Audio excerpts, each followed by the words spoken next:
Boxing Chat. What's good, everybody? Today we talking why Terence Crawford versus Errol Spence Jr. is uncharted territory for both fighters. Let's try to find our way back to the crib and talk about it. Why is Terence Crawford versus Errol Spence Jr. uncharted territory for both fighters? And who will be in the dirt? Let's get it, y'all. So, why do I feel like this is uncharted territory?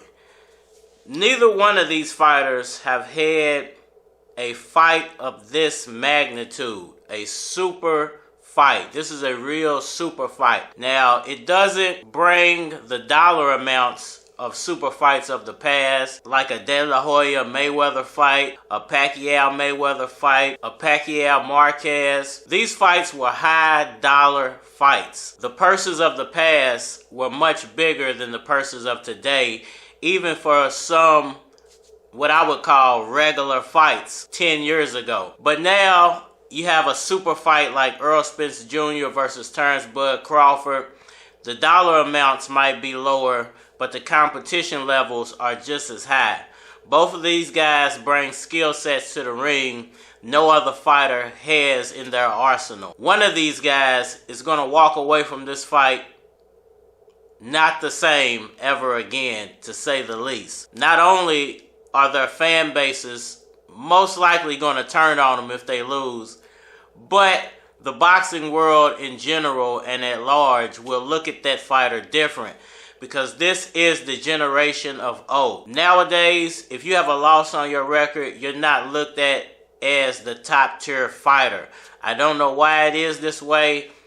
30 years ago, 40 years ago, you could have 10 losses on your record and still be the baddest man in boxing. But in today's day and time, because of what Floyd Mayweather was able to accomplish, now you gotta have an O.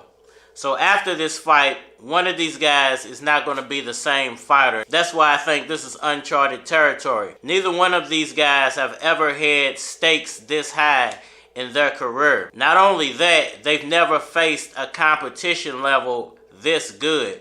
Now, you could argue that Errol Spence Jr. has the better resume, which I would totally agree with.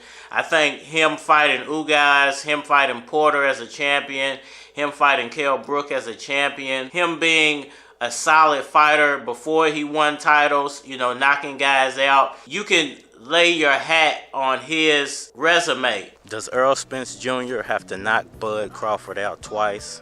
And if he only does it once in the first fight, would you call him the greatest boxer of this generation? Lamont Peterson was not an easy victory for him.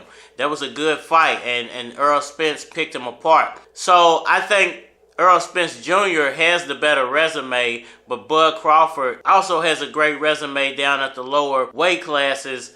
But I think his competition level, as he moved up in weight, wasn't the same. Once he hit 147, he wasn't facing the same kind of fighters he was at 130.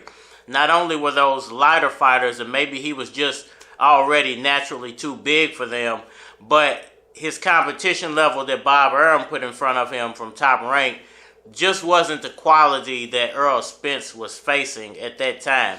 So you can say maybe Errol Spence beat him to the punch on a lot of those fights, or you can say Bob Arum put Terence Crawford in a winning position, and now that he doesn't have Bob Arum backing him anymore, and this is the biggest fight in his boxing career, I think you see the real Bud come out. I think you see the Bud that he's unsure of his future, and perhaps retirement is in his future if he loses. What if Terence Crawford does win? Does that make him the best fighter in history, or just the best fighter of this generation of boxers? Same goes for Errol Spence Jr. I think if Errol Spence Jr. loses this fight, everything changes. Does he move up in weight? Does he stick around 147 and try to fight off the young lions? Does he rematch Terence Bud Crawford and perhaps lose again? I think that rematch is going to really tell the tale. The first fight is going to show you who's really the better of these two fighters. The second fight is going to tell who's going to have longevity within their career. Because after that, you can pretty much say goodnight to whoever loses twice. What if we have a 1-1 matchup? You know, that is complete uncharted territory for both of these fights. Listen, neither one of these guys have taken a loss, period. So going 1-1 would be crazy. I don't know what you would do after that. I think they would have to have a third fight if they went 1-1. Which one of these fighters will be the forgotten face of history in boxing? Will it be Errol Spence Jr. or Terence Bud Crawford? When someone's O goes after this fight, definitely one of these fighters will either be forced to retire or they'll be shunned from the boxing world. And then you have the possibility of a knockout. I think a knockout changes the game. If Errol Spence Jr., who I'm predicting to win this fight, scores a KO on Terence Bud Crawford in the first fight, no matter what round it comes in, I think it changes the dynamic of the whole welterweight division. I think you might see Errol Spence Jr. at that point stick around and maybe try to take down a few of the young guns for the dollars, because if he knocks out Terence Bud Crawford, not only do I think there won't be a rematch, but I think Terence Bud Crawford would retire at that point. And being that Errol Spence would have been at his greatest point, there's no need for him to move up to 147. I think you would see Al Heyman really put the press on him to fight Virgil Ortiz or Boots Ennis for those high dollar paydays that could be there. A Charlo fight would be good, but a war with Boots and a war with Virgil would be even better. And then you have a guy like Sandonius who you could fight first as a tune-up to get ready for those two guys and make another bag of money, because Sandonius is such an unknown. I'm not sure if he could actually beat Errol Spence and a version of Errol Spence Jr. that knocked out Terence Bud Crawford. This would be a problem for the welterweight division. Not only would you see those fights, those young lion fights, become higher dollar fights, but you would also see, I think, those young lions change their tune. I don't think they would be so quick to call Errol Spence Jr. out, and they would be a little more quick to want to fight each other, to say the least. You know, it's crazy how these young fighters play everything out on social media. It's so easy for them, and they have so much money nowadays that they could easily go meet face to face and talk it out like men, and even blog it to make some more money off of it. But instead, they choose to have these Twitter wars, these Facebook and Instagram encounters, and they play everything out over social media. Now, it's good to be able to bring the fans in on what you're doing or how you're trying to hype up a fight, but I think what it does is it takes some of the manliness out of it. Back in the day, if Ali wanted to fight you, he would find you on the street, he would approach you like a man, and there might be an encounter then, and it brought him so much publicity. I think that became a formula for him to not only hype up a fight, but hype himself up as a fighter and bring more eyeballs and cameras to him and his camp and what he was doing.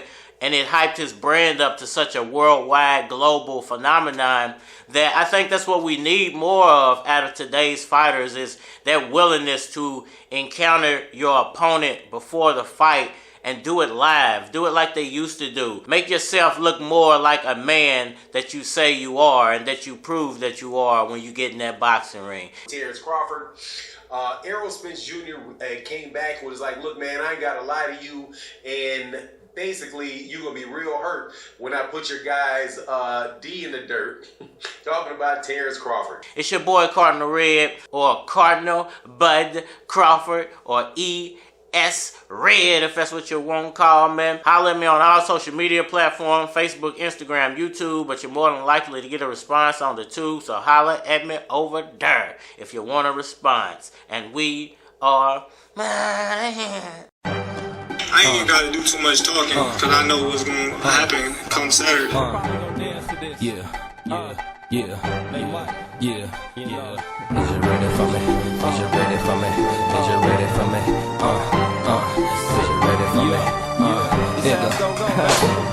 Spotless.